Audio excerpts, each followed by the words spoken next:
that we are here, we are tired. I am tired, and I can tell that you are. My mom would say rammy. Is that a thing that you have ever heard? Rammy? Rammy. It is, and I think it's an Eastern Pennsylvania ism.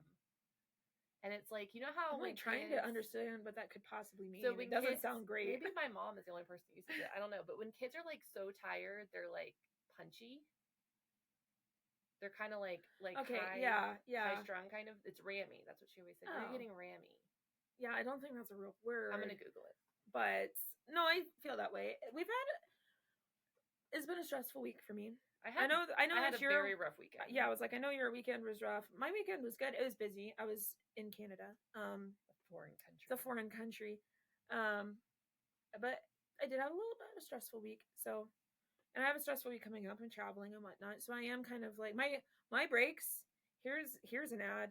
My brakes are making a bad sound. They don't sound good. Oh, you mean your brakes, as in your tires? I was like your brakes from work? How do your brakes even make a sound? No, like the things that make the car not go vroom vroom. I think this is something my mom made up. I think it is something your mom made up. So I am rammy because I'm trying to think about how can I fix my brakes by tomorrow. It's supposedly Scottish slang that means a noisy disturbance or a free-for-all, which I guess could apply to children who are tired. Yeah, like you get overly tired and you get rambunctious. I'll bet it's short for rambunctious. Oh, that would make perfect sense. Rammy. I'll have to ask her. If you have any insight on this slang word, you can email. Do you use rammy? podcast@promiseoflifenetwork.org. We'll see if my mom emails us. Anyway, yeah, we're in moods. Good ones, bad ones. It's fine. But we're here and we're recording. And today we are going to talk about labor trafficking. Yeah. So we talk a lot, and by we, I mean the pro-life movement and society in general. We talk a lot about sex trafficking, and it needs to be talked about a lot. I remember when it wasn't. I remember when we finally started talking about it, and it was like this new thing, and everybody was like, what? And it's definitely more, people are more aware of it now, which is very, very good. There's a lot more resources, which is very good. But I feel like we often do not talk about labor trafficking, and it's something that we run into a lot on the chat line, but not in the way you might think. So normally when people think of labor trafficking, they think of like farm workers, migrant workers, men or women even, but typically men who come over from other countries and they're kind of tricked into working in some like hard labor job, and they're not given their proper wages, and they aren't given their passport of any color, and they aren't given that's from the last episode, I'm not sure, and they aren't like treated well. But one thing that we've run into quite a bit on the chat line, and it's very upsetting, this idea of house girls. Yeah, so this is definitely something that we saw in Asia. I grew up in Asia, and it's, I don't even know, like, so essentially there's this concept of a house girl, right? Like, I'm trying to think of like other words that like a maid. Yeah, but essentially it's a maid, right? Sometimes, in some cases, a nanny as well. Like, they might also be responsible for caring for little children, but it's usually a maid. And we noticed there are a lot of women in Africa. So most of our chat line women are from African countries. Like a huge majority are from African countries. And so there's essentially a trade of these women in Africa who are getting labor trafficked into the Middle East under the guise of being a house girl. And you might be thinking, who would immigrate to the Middle East? For any reason. And that's a really good question. People who really want desperate jobs. people. Yes. Desperate people immigrate to the Middle East. And so you have, this demographic of people who feel so hopeless in their situation. And some of them are really hard situations that they need a job. There's no job to be had where they live. And so they get this offer like, hey, you can leave your, home country where things aren't going well for you, and I can promise you a job and a place to live and whatever else they're promising in this other country. And so that sounds really enticing, right? Especially if you have children. Yes. So in the United States, often we rely on family to watch our kids, whether it's grandma or aunt, uncle, cousin, whoever. In Africa, it's assumed for the most part that if you have family, and not everyone does, especially with the AIDS crisis. Yeah. But if you have family, that your parents, your husband's parents, usually especially your mother, okay, so your maternal grandparent, if you're the child, is going to take a very active role in child rearing. Yeah. It's just assumed. Yeah. It's just a very natural part of their culture. Right, which is beautiful in a lot of ways. And so what we have found with our clients specifically is they have a child or two children, and they leave these children with their mother, and they go over, their plan is, I'm going to go to this country and I'm going to become a house girl and I'm going to work and I'm going to send money to my mother so that she and my children are provided for. Yeah. And so it's like this give and take. You're taking from my children, taking care of, and they don't look at it that way. It's just family. Right. But you're taking care of my children. I'm going to take care of you. And this is how we as a family are going to succeed. Yeah. And so that's very common in a lot of Asian cultures. It's very common in African culture. And so we're coming across multiple situations on the chat line of women contacting us who are not in their home country. And, and we always ask a lot of questions. Sometimes I feel bad because I'm just like, question. Yeah. And I even say, like, I'm so sorry. Like, I don't mean to, overwhelm you. And most of the time they're totally fine with it. But every now and then someone's like, what's with all the questions? Right. Like, just give me what And I'm like, yeah, they just want what they're asking for. And I'm like, well, I'm trying to understand the situation. And they're not always forthright with helpful information. So I have to ask questions. But we'll learn, like, they're, in this foreign country. And there's a couple of countries that they could be in. I'm just thinking of one in particular because we had an interesting month on the chat line in March. And there were multiple instances of the same country. Like, they sounded like the exact same situation. Well, it's these bureaus. Yeah. So these girls go to these bureaus or whatever they call them. Like agencies. Yeah. And so they sign up with this agency who then, usually they pay them or they have to pay them back if they don't have money. Right. And the agency flies them to the country that they're going to work in and finds them employment, and then is supposedly going to check in on them and then move them to new employment if they don't like it. Right. Which may or may not be happening. And so they're kind of sold this thing like, okay, we're going to take care of you. We're going to fly you to this country. We're going to find you a place to work. We're going to watch over you, make sure everything's okay. And we'll make sure the money that you make goes back to your family in your home country. Right. Or it'll be like, we're doing all of this for you and we're going to garnish X amount out of your paycheck until you've paid back. Like, right. Whatever it is that you owe us, which is where it starts to become a little which bit is where it gets problematic, but also, like, that makes perfect sense to that particular culture. Like, well, you're helping me, and so of course I'm going to give you money. I'm going to pay you back. Yeah, like, it's just a very natural part of their culture. And so what's happening is we're getting women on the chat line who aren't in their home country who suspect that they're pregnant. And we're like, well, hey, like, can you go to a doctor, or like, we need you to do X, Y, and Z. And they'll say, oh, I don't have my passport. They don't have their passport. They don't have access to money. And then a lot of the time they're not legally in the country. Right. So, and we have to realize not everywhere is America. Right? Yeah. And so if you are an illegal immigrant, and I realize this is in the news a lot lately, and you come to America and you are in danger, chances are good you can find someone to help you. Yes. That's not the case in a lot of these other nations. Like, Americans, as rough as it seems like it is right now, for immigrants and just the whole immigration issue, we're very open to immigrants. Like that concept to especially us, people who are vulnerable. Right. I was like, that concept to us makes perfect sense because that's how our nation was founded, right? And so we're very, like, I don't want to use the word sympathetic to immigration, but like, this is a good place to immigrate to. Right. And if you are someone who's young, vulnerable, in a bad place, being trafficked, being harmed, you're going to find a lot of sympathy in the American culture for you. Yes. You are not going to find that sympathy in a lot of the Middle Eastern cultures. No, you're not, because their theory is that you're here to work. So work. Yeah. And you shouldn't have gotten pregnant because that's illegal. And they well, I mean, it's very much like, you're not our problem.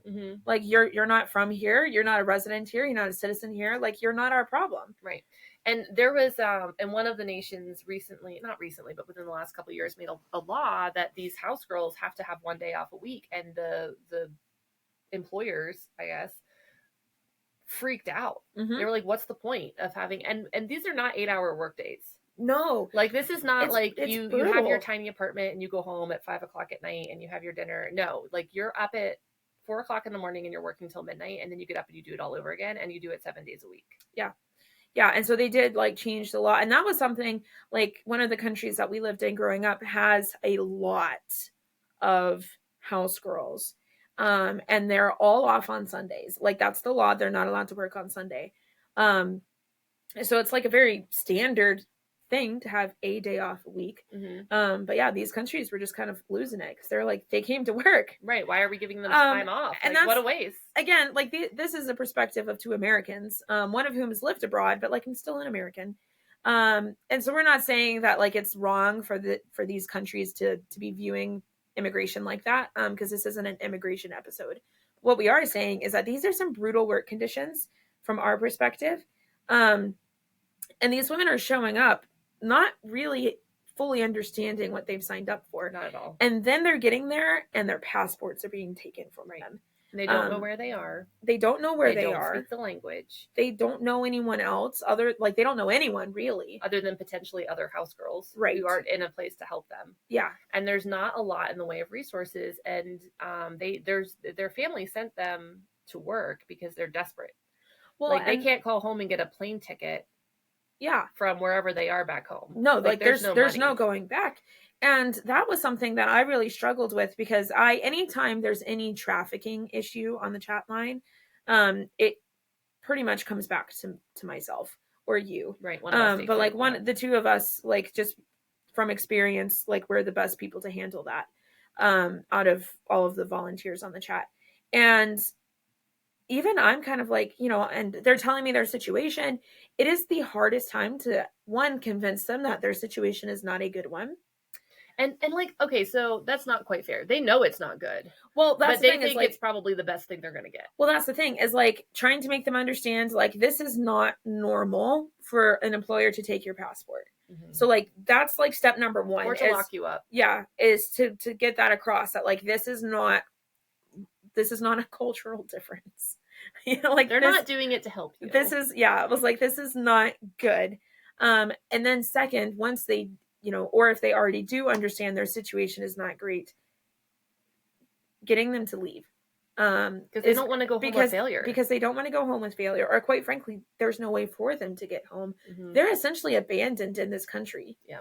And I was just watching, and we're talking about the Middle East, because that's where a lot of the clients that we work with on the chat line, or the women on the chat line, are being labor trafficked too. But I also know that this is happening in the UK.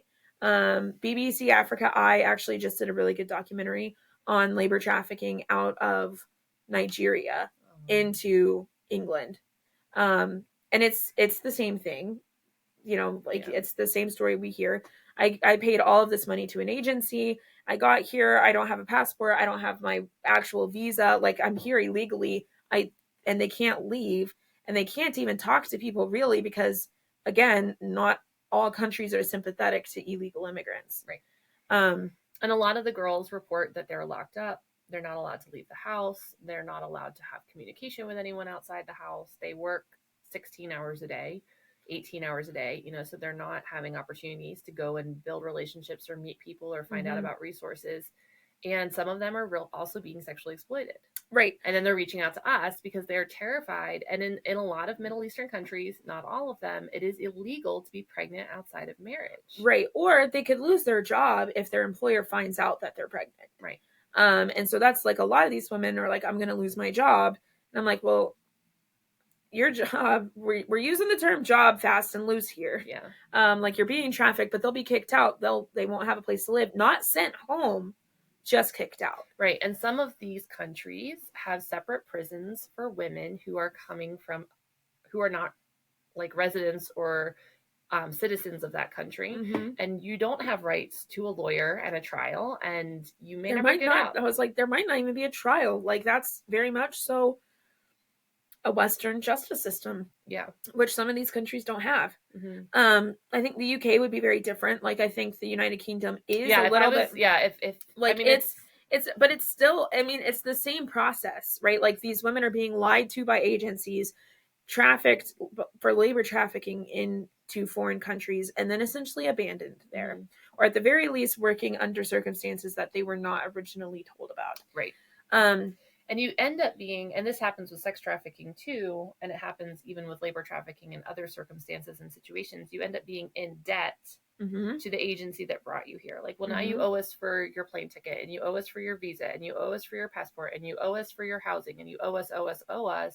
And so they take and take and take all the money that they're making, and the girl never really sees it. No, and let alone being able to send it home. And so we get, you know, whenever we have women who are experiencing this on the chatline, I mean, it's heartbreaking. It's really hard. And like, I just kind of want to go beat up some government officials. I want to go beat up some random agency. Like, I am just inclined to go on the lam. I am inclined to violence whenever these situations come up, because it's just infuriating. Like, you're taking advantage of already vulnerable people, and in the process you are making them even more vulnerable. And these women, like, they do become vulnerable to a point where a lot of them end up in sex work, because they're having to make their own money to pay back all of these loans that they got that they didn't even realize they were taking out. And so it is all linked, you know. I know that this is pro-life without borders, and we talk about abortion a lot, but labor trafficking is linked to it in a lot of in a lot of these instances. And in the Africa Eye documentary, they were even talking about how some of these women go to the agency to get a house girl job, and this agency will be like, well, I don't, you know, like, we don't have any house girl jobs. Can I interest you in being a surrogate? So, like, it's just, it gets very murky and very ugly very, very quickly. And one of the biggest frustrations we have is it's very hard, like you said, to convince women that they should leave. But even if they are convinced that they should leave, how do they get out? And I don't think that we as Americans can really fully understand how locked into a situation you can be. Yeah, like, this is not... we think, oh, you could just leave. Like, I'm just going to call the police and they'll come get me. Yeah, the police don't care. The police, like, on a lot of these places, the police don't care. And then you start, like, I Facebook messaged an African country's consulate. That's like me messaging that hospital the one time. Like, I would like to speak to an administrator. Basically, I, like, Facebook messaged them, and I'm like, I have a woman that I'm speaking to from your country, like, who's in this country. Like, the guy's what in the world? One of the weirder Facebook messages I've sent, and that's like all I could do because I couldn't make it like an international phone call to this Middle Eastern country. No, as much as we might like to, we are actually incapable of creating an international incident. Yeah, like, we create a lot of incidents, but they're all local, regional. Yeah, so I was like, I'm just going to send a Facebook message and be like, here's the situation. And while they did acknowledge my message, there's not a ton that they're even interested in doing. That I was trying to be nice about it, but like, they actually didn't really care. Well, when it comes down to it, because their perspective, essentially their perspective was like, they should have known better. Like, they've made choices. Like, she's working a job. Why are you upset? Like, she's made choices. And that is another aspect of African culture that is, like, I laugh about it, but it can be hard to wrap around sometimes. It's like they're very much so like, this is your bed and now you have to lay in it, kind of a people, which I really appreciate in a lot of situations. But in some situations, my American empathy was like, you're a consulate. Yeah. Like, aren't you supposed to care? Like, just a little. There's also this idea that we as Americans have this idea of the 8-hour workday. Right. And a lunch break and a snack break and another snack break and like adequate toilet facilities. And that's not necessarily a concept that translates well to other cultures. And so for a lot of people, they're like, well, she's working. Yeah. She's making money. She's sending it home to her family. Like, what more do you want? And that's kind of the attitude of the girl. They're like, I can't go home.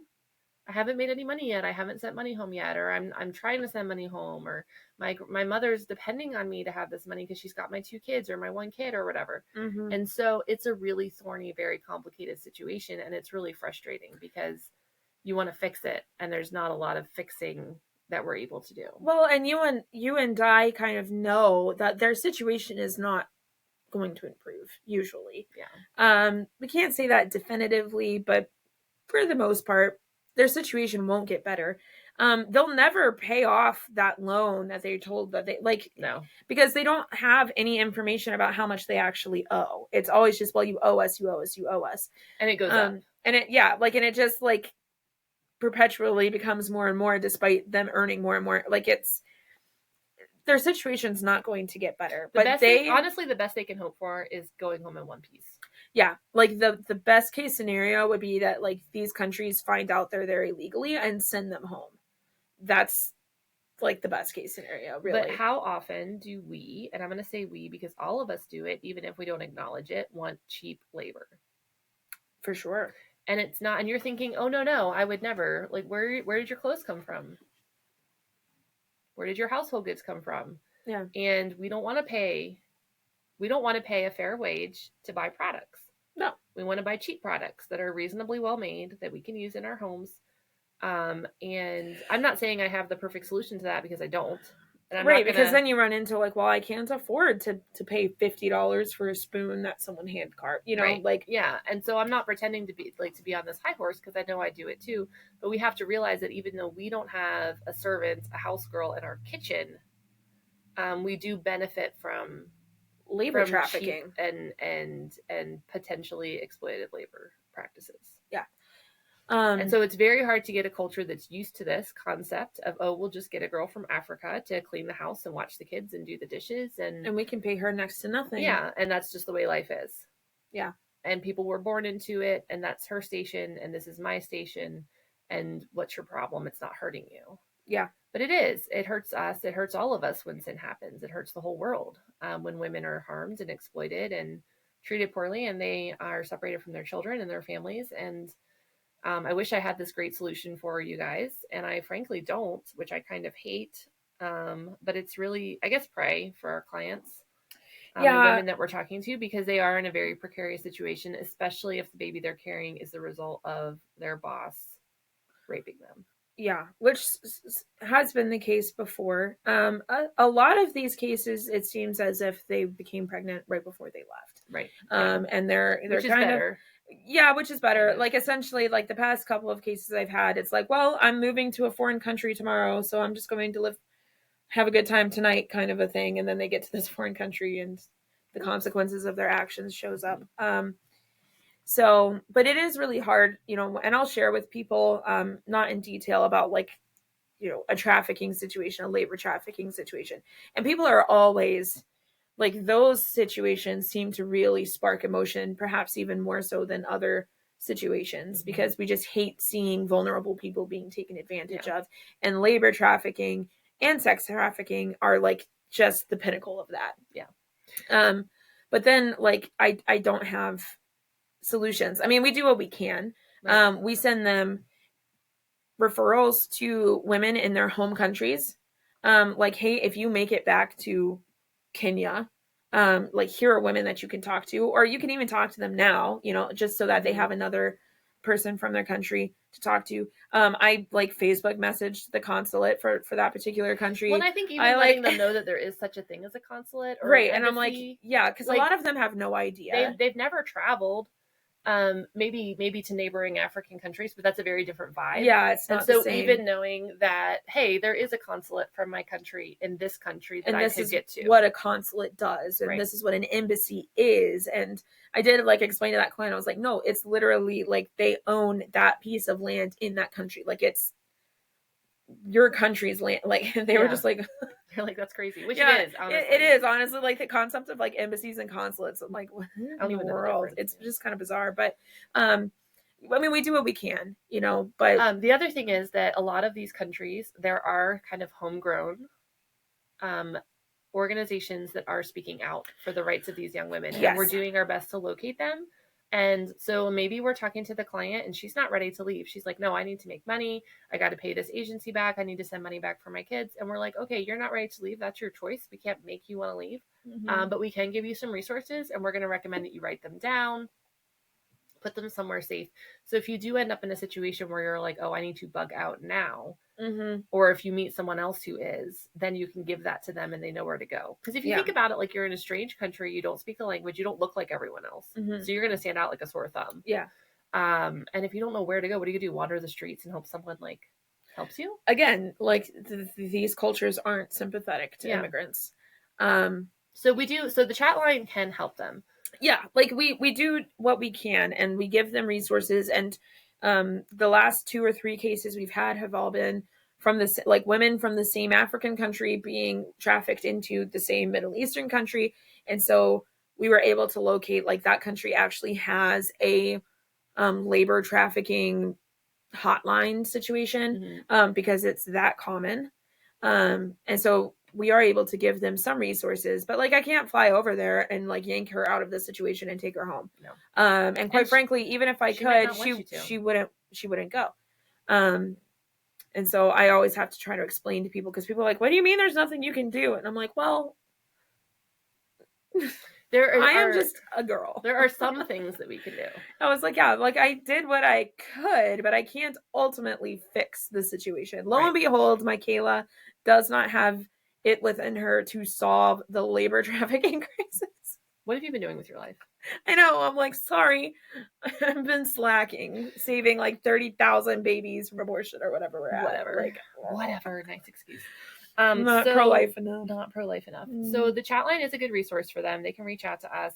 They can message us. They usually find us because their friends have liked our page, or enough people in their country have liked their page that the algorithm is still going to show it to them, even though they're in a different nation. And we're able to kind of let them know, like, hey, like, these are some things you may want to ask for. And one of the things that I've always struggled with, because I am kind of a black and white person, even though we could pretty definitively say that this is not an ideal circumstance, not everyone engaged in it is necessarily like a predator. Right. And so if she is empowered to speak up for herself and say, hey, no, I would like my passport. Like, I do want my wages. I do want, some agency. I do want my day off. Then a lot of times she can actually access those things, because a lot of the reasons they don't have them is because they have never been told that they should ask for those things. Yeah, I was going to say, like, these situations are truly just sticky, because we've got Americans running the chat line. And while we try to be up to date on cultural differences, and we do cultural competency trainings and whatnot, like, we're not experts on every culture. So we've got our own culture that we're coming from perspective wise, dealing with women who are from African cultures mostly. And each African culture is different from the next, but, like, largely speaking, to mention they're not even homogenous within their own national I was boundaries. just like, so we're doing our best over there, but there's a lot going on. Like, we use the term Africa as just, like, a broad continent, but you could have a wildly different culture from one section of South Africa to another, much less from Nigeria to Kenya to Sudan to South Africa. Right. Like, it's so different understanding, different mores, different presupposed ideas, different value systems. I mean, it can be very wildly varying. Yeah. So we're dealing with, like, Americans also trying to work with African culture.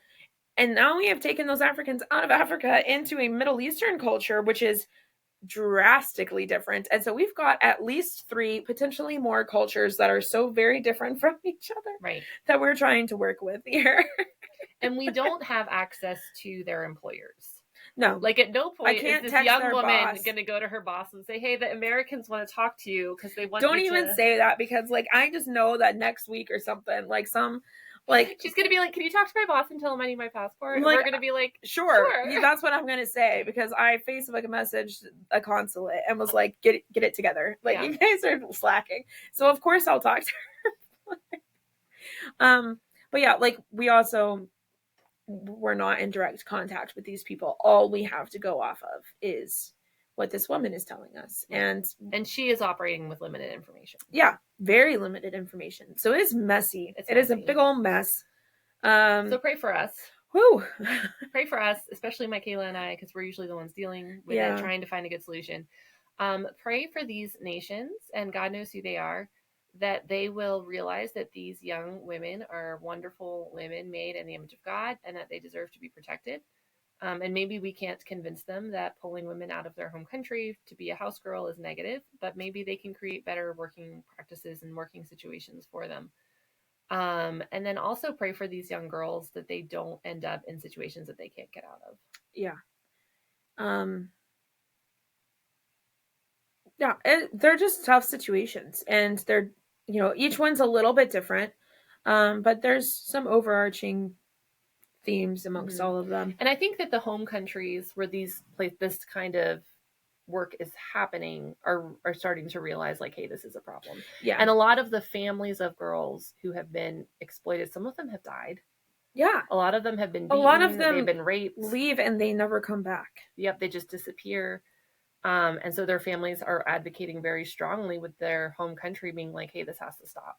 Yeah. Like, we have to stop allowing these agencies to send our very young women with no protection into these other countries that don't care about them. Mm-hmm.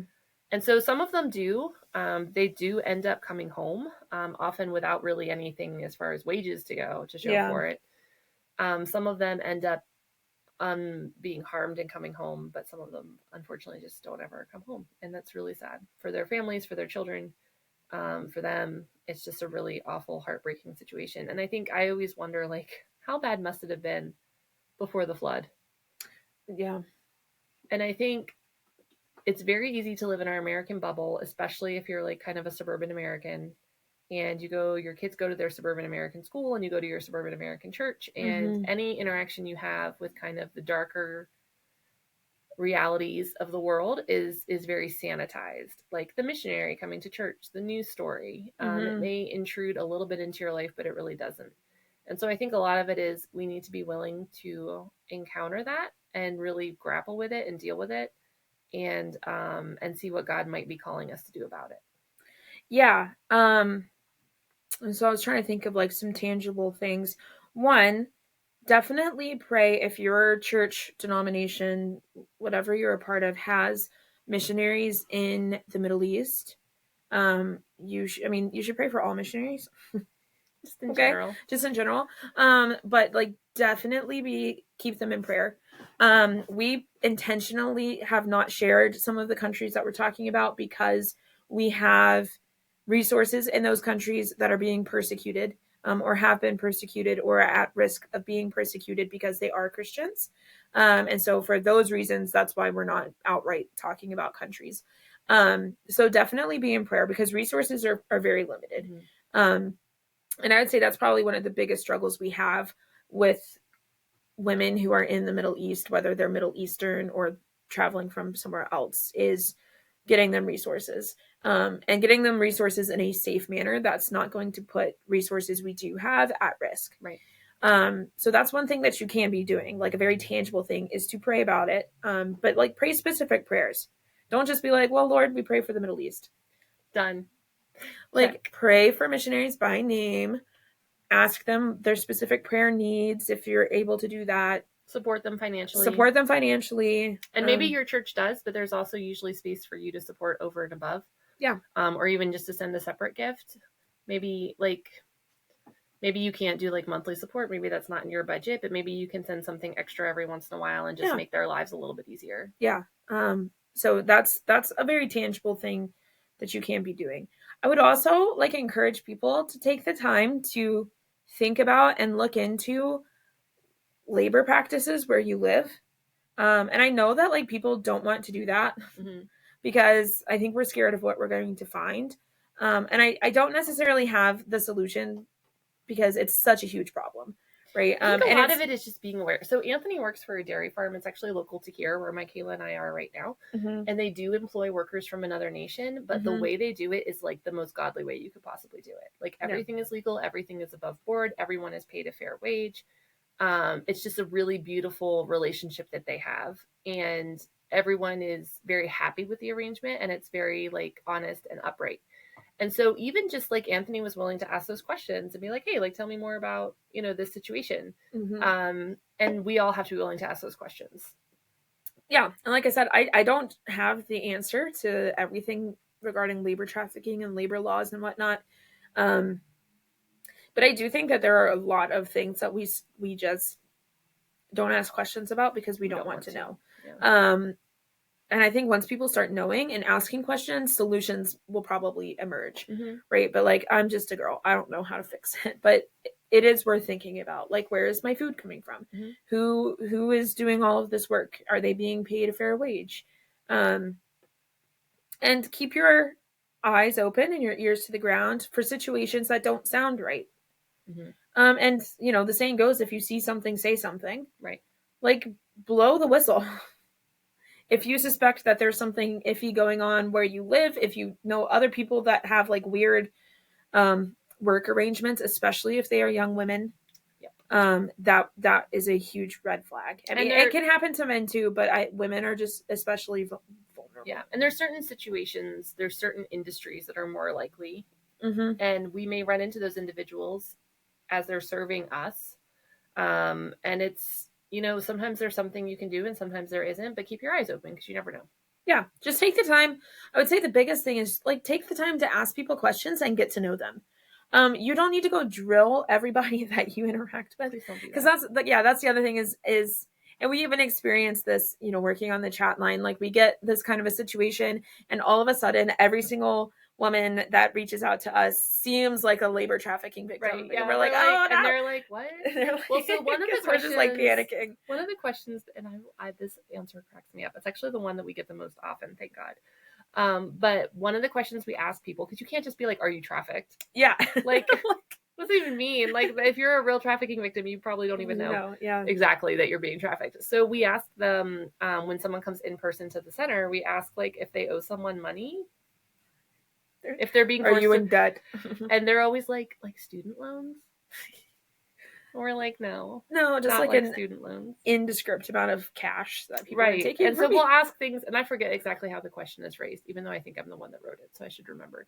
But it's something like, "Are you being required to work to pay off a debt?" And they're like, "Wait, like student loans?" And I'm like, "No, not like student loans. No, not like student loans." Yeah, and we do, and there's definitely times, and usually because we do we're doing pregnancy testing and STD testing. Yeah, we're much more likely to pop someone who's being sex trafficked. Right. Yeah, just because of the nature of the services we offer. But we ask both ways, and there's definitely been times where if we had said to a woman like, "Oh, are you being sex trafficked?" she'd be like, "No." But we might ask like, "Oh, are you being required to perform sex acts for a place to live, food to eat, or money?" Oh, yeah. Yeah. And to them, it's like, of course, you know, I have to have sex so I have a place to sleep, or I have to have sex with my boyfriend's friends because he wants me to and he loves me so much and he just needs the money. And so asking questions in a specific way, but not in a, like, not using all the buzzwords is really important. Yeah, because the buzzwords, one, they might not know that terminology. Two, they might be in a situation where someone is manipulating them to know those buzzwords and to dodge them. Like, there's just, that's very rarely the way to go. Right. But do, like, be discerning, recognize that not everyone that you talk to is a labor trafficking victim. And then also keep in mind that, like, cultures are different, and because I think that's the hardest part of navigating all of this is, like, what I would consider labor trafficking might not be labor trafficking in another country. And that it's not always black and white. And it's not always black and white, because you're like, well, like, I think the United Nations has determined stealing someone's passport is a violation of human rights. Like, that across the board is wrong. But, you know, like, things like wages and work hours and working conditions, that's not a standard. And well, and I would say that domestic labor is something that we're not used to in the United States. It's very, like, if we have it, I mean, some places do, but it's very, like, well, and it's never live-in. Yeah, I was like so we don't really have someone live to clean in your house. Like, they come to your house once a week for 2 hours. Yeah, and they clean your house and then they leave. And they're usually cleaning, you know, 20 other houses. Right. And you don't have someone, unless you're uber wealthy, you don't have someone who lives in your house and does various household chores for you. Right. Like, that's just not the dynamic here. In this day and age. I feel like we pivoted pretty hard during the Industrial Revolution. Yeah, or, you know, like. And then we have the civil rights thing going on, and so I think we very drastically were like, this is a bad idea. Maybe we shouldn't do this anymore. This is not working out for us. Although my kids might disagree with that. They're like, yesterday this has nothing to do with labor trafficking. I don't think it does. So I I have 4 older kids and twin 2-year-olds. The 2-year-olds are no help at all. No, they are active problems. Yes, and like Jonathan is learning to pick up, but it is this like it's really important because you have to teach your kids to pick up after themselves, but it's also like quite the time commitment because you have to like point the object out to him. Ball. And then he like picks it up, and then you have to like walk him over to the toy box where he puts it in, and then he'll like invariably see something else that's interesting and try to get that out. You're like, no, we're putting things away. So it's like a very lengthy process. But the older 4 are super helpful. Yeah. And we've never been like, oh, boys don't do housework or whatever. Like that's never been our dynamic. Boys can do housework. Heck yeah, they can. So yesterday, my older 2, the 15 and 13-year-old, were at a youth event, and so the 9 and 11-year-old were bartering for extra screen time with housework, which is usually how it works. Sure. Yeah. And they were acting like they had been enslaved in like a diamond mine, and I was like, "You volunteered." Like, I did not come to you and say, hey, do you want to clean the entire house? Or like, you must clean the entire house. No, I was like, I always put it out there. Like, sometimes it's like, no, we just have to get this done. Yeah. But sometimes it's like, oh, if you want to earn screen time, you can do this. Yeah. And then they're like laying on the couch like, I'm so tired. My feet hurt so bad. And I'm like, you picked up some toys and ran the vacuum. Stop. They're your toys anyway.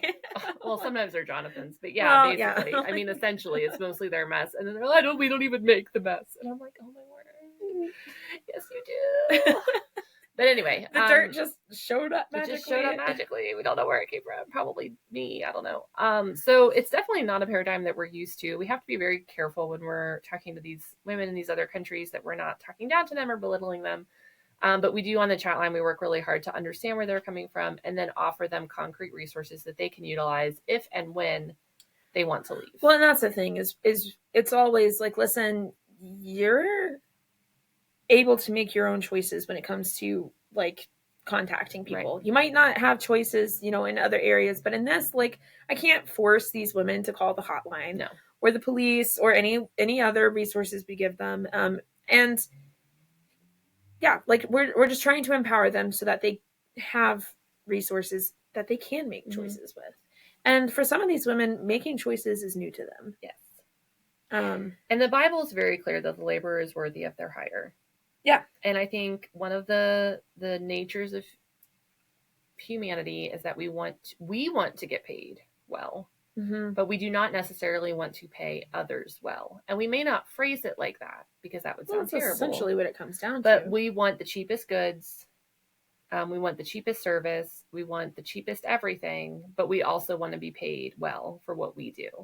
And so I would just encourage you, no matter what you're doing, whether you're shopping for clothes or household goods or food, or you're utilizing a service in your community like hair, nails, house cleaning, to be aware that the person who is making those clothes, making that food, performing that service is a person too. And to consider, like, how can you honor that person and their work? And if that means that you may have less for yourself. So that's something that, like, I would, rather have like one sweater that was made ethically than like 5 sweaters that weren't. Now it can be really hard to find things that are made ethically. Yeah. But I think it takes a conscious decision too, to say, I'm going to try to be thoughtful with maybe not everything I purchase, because I think you could drive yourself crazy. Well, that's the thing. Is like, you, within reason, like, think about it. And like I said, there are some things where I'm like, I would have no idea. I can't afford to buy Amish furniture. I would love to. But the furniture that I didn't get off the side of the road, which is sustainability at its finest. So actually, that's how, whenever I talk to the kids about like some people call it thrifty, we're just going to call it sustainable. I actually get really mad when we go to like a children's museum and they have a whole display on sustainable living and recycling and whatever, and they don't talk about thrifting. Yeah, I love. I'm like, buying things secondhand, cars, clothes, even shoes, household items is like one of the best things you could possibly do. I don't even buy them secondhand. I literally pick up trash off the side of the road. We got the best coffee table that way. We were on our way home from church. And it was just sitting on the side of the road. And I was like, I'll bet that's trash. And so I'm always crazy, though. Like, what if someone was planning on picnicking by the side of the road and they just brought their coffee table out there because they're going to come out and have lunch? I don't want to, like, steal it from them. No, so we checked, and they were like, oh, yeah, we were just, like, to see if they... And that was ours. Although I will tell you, I'm still mad about this. I forget what it was. I probably should not be bad. We were on our way. It was Christmas time, and we were on our way. We were having dinner at one of our board members' houses, and we passed something that I really wanted. Was it a table? A dresser? I forget, something like that. And Anthony did not spike the brakes and immediately get me my side of the road object. And by the time we turned around, somebody else had already gotten there. Yeah, nope, you've got to stop then and there. I'm like, hit the brakes and back up. You do not go find a safe place to turn around. Yeah. He failed me that day. So do your best. Pick up trash off the side of the road. Because like some of my best furniture is stuff I didn't pay for. But also stuff I didn't pay for. I have a couple of shelves that I definitely did not pay much for, but I did buy from companies that may or may not have labor trafficking. I don't know. Like, it's tough. You can't, like I said, you can't do everything. I can't do everything. But you can do some things. Yeah, but you can do some things. And so do what you can. At the very least, be aware and get to know people in your community and just ask questions. And if you want to help girls who are being trafficked from Africa to the Middle East, it's not a primary mission of ours on the chat line, but it is something that we do. And so by donating to Promise of Life, you will be directly impacting women who are potentially in a difficult spot, and they need someone to talk to, and they need advice and resources, and we are able to provide that. Yeah, I was going to say, like, March was a crazy month for us. Mm-hmm. Like I've said, over 1,000 women we served in March. And a handful of those were labor trafficked. And yeah, several of those were being labor trafficked. And so it's hard. It's hard work. It's difficult whenever we have women like that on the chat line, especially when we have limited resources in those countries. And obviously, like, resources are always a struggle for pregnancy centers, just being able to function. Like, we can't sustain the pace that we were running at in March. We can't. I would love to. I would love to, but I think if we could add one part-time staffer, we actually could. Yes. If we could add a part-time. Yeah, it's not impossible. It's just not sustainable with the resources we currently have. No, you and I and Nicole cannot continue to do 17-hour days seeing 100 women a day. No, that was a rough time. And I wasn't even doing most of it. Like, it was really you two. Yeah, it was great. If we could have a second staff member pop on at 4 or 5 o'clock in the evening. Yeah. Kind of a fresh wind, and whoever's on during the day can leave, because obviously the volunteers are constantly turning over. They were fantastic. So, like, if you're interested in volunteering on the chat line, we would love to talk with you about that as well. It's hard work, and not everyone is cut out for it, but it is something that is run primarily by volunteers, and so, like, that's one way that you could get involved. But if you don't want to spend your time talking with vulnerable women in Africa, but you still want to help, I will take your money. And everyone's cut out for that. And everyone is cut out for that. If you've got money, I will take it. So if you want to learn more, you can email podcast@promiseoflifenetwork.org. You can also go to promiseoflifenetwork.org/donate. And just keep your eyes open, pay attention, and God will bring you what he has for you to do. Yes. And we'll see you next week.